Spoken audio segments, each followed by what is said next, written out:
Hello बच्चों, इस video में हम लोग बिहार काउंसलिंग के बारे में जानेंगे। स्टेट काउंसलिंग कितनी सीटें हैं, क्या क्या रिजर्वेशन पॉलिसी है और कट ऑफ से रिलेटेड मैंने स्टेट का तो इस साल वीडियो नहीं बनाया, लेकिन ऑल इंडिया से मैं लगातार अपडेट करता रहता हूं बिहार के बारे में। और ये वीडियो मैं इसलिए भी बना रहा हूं कि मेरे चैनल पे बिहार से काफ़ी बच्चे जुड़े हुए हैं और पेरेंट्स जुड़े हुए हैं। तो उम्मीद कर रहा हूँ कि ये वीडियो आपको थोड़ा हेल्प करेगा, कुछ जगाएगा, बिकॉज ज़्यादातर मैं खुद कोशिश करता हूँ कि पेरेंट्स को अवेयर करूँ, इन्फॉर्म करूँ और सारी इन्फॉर्मेशन वो खुद कलेक्ट करें, because examination is very big.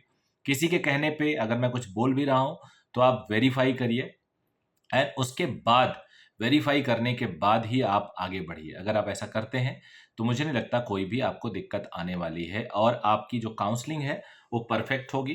Counselling का जो सिंपल सा मेथड है, बट आगे बढ़ने से पहले मैं बोलूँगा कि चैनल पे फर्स्ट टाइम अगर आप देख रहे हो तो सब्सक्राइब जरूर कर लीजिएगा, और सब्सक्राइब कर चुके हैं तो लाइक करते हुए चलिए आगे बढ़िए। चलिए शुरू करते हैं।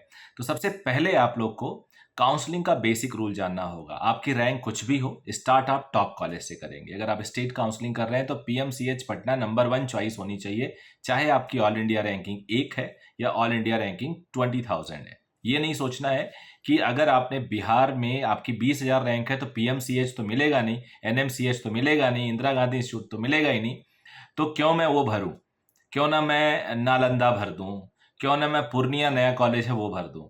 तो इससे कुछ नहीं होता। ऐसा नहीं होता है कि जिसने पूर्णिया को नंबर 1 पे भरा होगा, जो नया कॉलेज है, उसको पहले पूर्णिया दे दिया जाएगा। ऐसा नहीं होता। हमेशा काउंसलिंग में होता है top order to bottom order चला जाता है। टॉप ऑर्डर रैंक मतलब जिसकी सबसे ऊपर रैंक है उसके चॉइस को देखा जाता है, उसकी पहली चॉइस को देखा जाता है, अगर अवेलेबल है दिया जाता है। उसकी दूसरी चॉइस को देखा जाता है, अवेलेबल है तो दिया जाता है। ऐसे उसके सारे ऑप्शन को एक्सप्लोर करके और उसको सीट देने के बाद अगले को देखा जाता है। अब अगले ने पहला राउंड, पहला ही चॉइस अपना, चाहे पूर्णिया रखा हो, नालंदा रखा हो, मुजफ्फरपुर रखा हो या पटना रखा हो, उससे कोई फर्क नहीं पड़ता। तो याद रखिएगा, हमेशा चॉइस में टॉप कॉलेज रखिए। आपको पूछने की जरूरत ही नहीं पड़ेगी कि आपको क्या मिलेगा। आपको डर नहीं लगेगा कि आपको कोई खराब कॉलेज ना मिल जाए। जो भी आपका बेस्ट पॉसिबल होगा ना, संभव होगा, वही मिलेगा। तो ये मेरा ज्ञान है आज का। चलिए मैं स्क्रीनशॉट ले लेता हूं अपने कंप्यूटर पे। स्क्रीनशॉट bceboard.bihar.gov.in का मैंने स्क्रीनशॉट ले लिया है। यहाँ पे आपको प्रॉस्पेक्टस डाउनलोड करना है तो UGMAC डाउनलोड कर लीजिए। यहाँ से डाउनलोड करते ही प्रॉस्पेक्टस आ जाएगा आपका, जो मैं कर चुका हूं तो नहीं दिखा रहा हूं। ऑनलाइन पोर्टल पे जाना हो तो यहाँ पे ऑनलाइन एप्लीकेशन फॉर्म में आप यहाँ देखिए, ऑनलाइन रजिस्ट्रेशन डेट आज का है।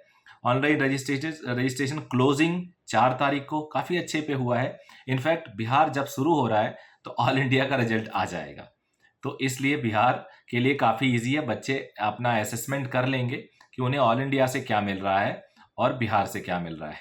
यहाँ से आप ऑल इंडिया काउंसलिंग आगे आगे चलेगा, आप पीछे पीछे चलेंगे, क्योंकि आज से रजिस्ट्रेशन स्टार्ट हो रहा है और 4 तारीख तक रजिस्ट्रेशन 10 PM तक कर सकते हैं। और आज ऑल इंडिया का रिजल्ट आ जाएगा। अगर लेट भी हुआ, रात में आया, तो कल आ जाएगा। आपको पता चल जाएगा कि ऑल इंडिया से आपको सीट मिली कि नहीं मिली। तो ऑल इंडिया आगे आगे, बिहार पीछे पीछे। और एक और मैं सजेशन दूंगा आप सबको, बिहार की सीटों में मैंने अपने ऑनलाइन सेशन में बहुत सारा, रात को जो 9 बजे लेता हूँ, उस सेशन में मैंने कई बार बोल रखा है कि आप बिहार के हो तो आप पैरेलली ऑल इंडिया से भी बिहार को टॉप पे रखो। ज्यादा चांस होंगे कि आपको बिहार स्टेट से कम रैंक पे मिल जाए।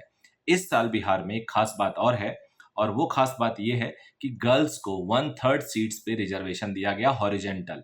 हॉरिजेंटल का मतलब क्या है? मान लो 100 सीटें किसी कॉलेज में है।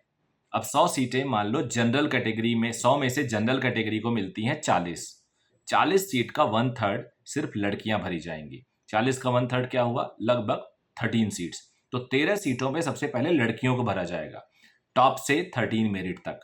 उसके बाद जो 27 सीटें बचेंगी 40 में से, उन 27 में लड़के लड़की सब भरे जाएंगे। तो ये एक बेनिफिट हो सकता है। कुछ कुछ स्टेट में ये 20% है, कुछ कुछ स्टेट में 10% है, लेकिन 33% जनरली फायदा करेगा, ये मेरा मानना है। तो गर्ल्स कोटा का एक बेनिफिट मिलने वाला है। SC ST में ये बेनिफिट और ज्यादा होगा। जहां पे गर्ल्स का लड़कियों का अनुपात कम है, वहां पे ये फायदा और बढ़ने वाला है। तो अब रजिस्ट्रेशन पोर्टल आप देख सकते हैं, यहाँ से आप ईमेल पासवर्ड कर भर सकते हैं। उसके बाद आपको स्टेप दिया हुआ है क्या क्या करना है।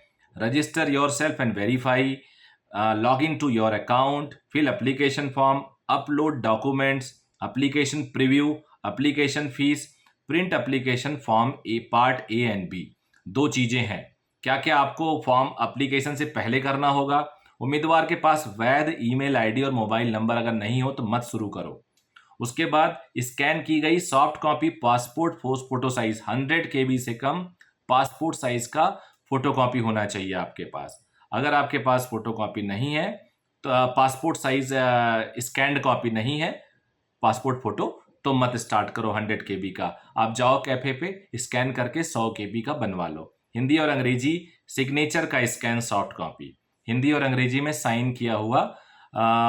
हिंदी और अंग्रेजी में हस्ताक्षर थोड़ा सा मुझे लग रहा है अजीब कि हिंदी और अंग्रेजी में हस्ताक्षर तो हस्ताक्षर होता है। अब यार कर देना भाई। तो हिंदी और अंग्रेजी में हस्ताक्षर की स्कैन सॉफ्ट कॉपी 100 KB से कम। आधार कार्ड अगर हो तो, credit card, ATM, net banking, UPI। अब यार UPI प्राइवेट कॉलेजेस के लिए मुश्किल होगा क्योंकि 2 लाख रुपया वहाँ पे प्रोस्पेक्ट वो मांग रहे हैं सिक्योरिटी। तो चलिए जरा कॉलेज के बारे में जान लेते हैं और प्रोसेस क्या क्या है। ये पूरा का पूरा प्रोस्पेक्टस है जो मैं अपने टेलीग्राम चैनल पे डाल देता हूँ। इसमें आपको पूरा एक एक बातें दी हुई हैं। इसके बाद टिपिकली हिंदी में है तो थोड़ा सा मुश्किल होगा आजकल के बच्चों को पढ़ने में। Backward class, BC, other backward class, राष्ट्र मतलब नेशनली OBC को बिहार राज्य में BC बोला जाता है और EBC एक्सट्रीमली बैकवर्ड क्लास के रूप में पहचान है। तो यहाँ पे नोटिफिकेशन दे रखा है। रिजर्वेशन शेड्यूल कास्ट के लिए 16%, जन ट्राइब के लिए 1%, एक्सट्रीम बैकवर्ड के लिए 18%, अनबैकवर्ड के लिए 12%। तो टोटल ये हो गया 30% बैकवर्ड के लिए। आरक्षित वर्ग की महिलाएं, ये लड़कियां I think single girl child का होता है यहाँ पे, 3%। आर्थिक रूप से कमजोर बच्चों के लिए 10%। 40% सीटें अनरिजर्व हैं। ये सुप्रीम कोर्ट की रूलिंग भी है।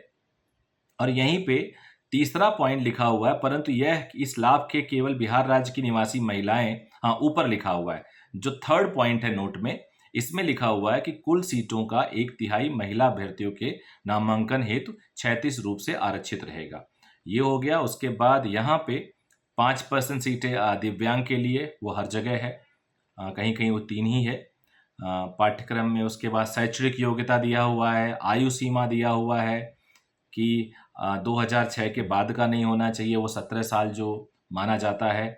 उसके बाद एलिजिबिलिटी जो डोमिसाइल है वो है माता पिता बिहार के स्थायी निवासी हों, जिनके माता पिता बिहार में निबंधित शरणार्थी हों, जिनके माता पिता रहने वाले तो दूसरे राज्य के हैं लेकिन बिहार में सरकार के कर्मचारी हैं, जिनके माता पिता पुनर्गठन में के पूर्व बिहार सरकार के वैसे कर्मचारी हैं जिनके संवर्ग का विभाजन अभी नहीं हुआ, जिनका पद बिहार झारखंड राज्य के अभी भी स्थानांतरणीय है, बिहार झारखंड राज्य में अभी भी, जिनके माता पिता बिहार में पदस्थापित भारत सरकार के कर्मचारी हैं या बिहार राज्य में स्थित भारत सरकार द्वारा संचालित कारखानों अथवा संस्थानों में PSU कहते हैं, पब्लिक सेक्टर अंडरटेकिंग के कर्मचारी हैं, जिनके माता पिता राष्ट्र संघ के कर्मचारी हैं और तत्काल बिहार में पदस्थापित हैं।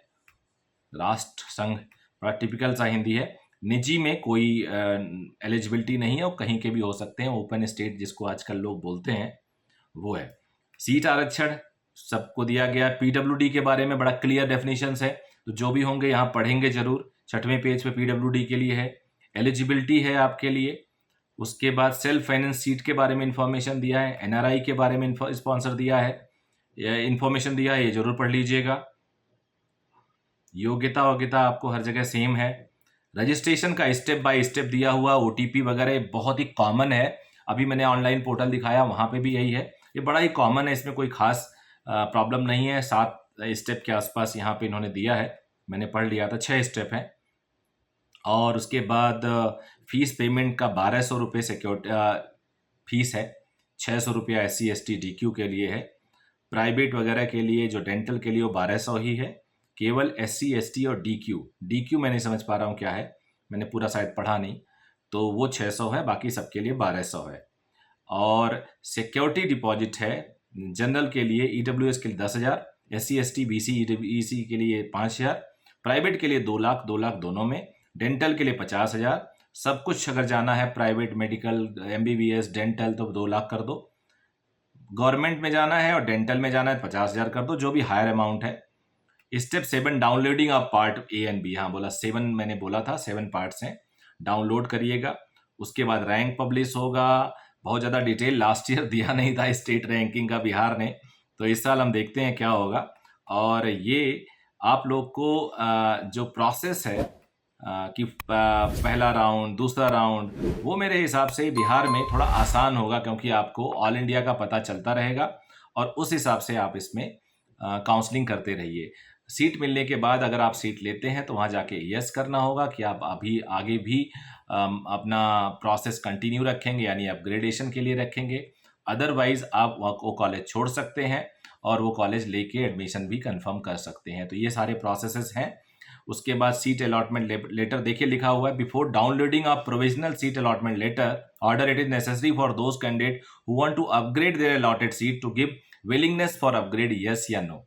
तो ये आपको एक चॉइस मिलेगा। Date allotted to an institution in round 1, round 2 will be treated as admitted except those candidates who have availed the option for free exit in writing after round 1. Round 1 में फ्री एग्जिट है ही यहाँ पे। बाकी इसको पूरा detail पढ़ लीजिएगा, और मैं फिर इसको लंबा नहीं बनाना चाहता, मैं चाहता एक बार पढ़ लीजिए आप ढंग से। दिक्कत हो तो मुझसे क्वेश्चन पूछिएगा, लाइव सेशन में पूछ सकते हैं। कॉलेज में सीट कितनी है देखा जाए तो कुल मिला के मेडिकल कॉलेज 12 हैं। पूर्णिया मेडिकल कॉलेज में 100 सीट ऐड हुआ है।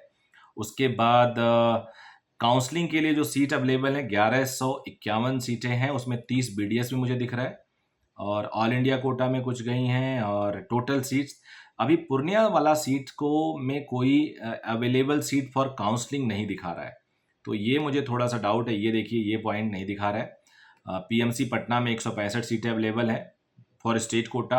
डीएमसी लहरी सराय यहाँ पे है। जेएलएनएमसी भागलपुर में 120, सारे 120 150 हैं, उनका स्टेट में 85%, और सारी सीटों में है। सिर्फ और सिर्फ मुझे ये नहीं दिख रहा है।